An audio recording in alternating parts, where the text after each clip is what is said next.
What's up, everyone? Welcome to the video. Today we're going to take a look at how to reset the oil life after an oil change on a Chevy Silverado. This will also be the same on a GMC Sierra. So in order to reset the oil life, you'll need the vehicle running.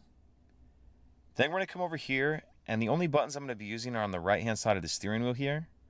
Depending on what screen you're starting from, you'll either need to scroll right or left. And scroll right or left until we get to this screen, the one that is an I for info pages. Once we're on that screen, we're going to use this roller button here to scroll down, and keep scrolling down until we have the oil life percentage highlighted right there.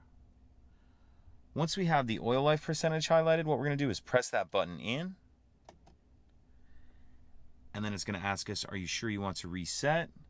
We're going to press over, and then once yes is highlighted, we'll press this roller button in again.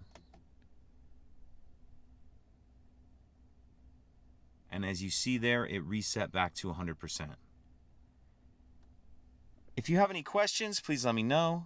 If you could take a second to like and subscribe, it helps us out, and I'd appreciate it. Thank you.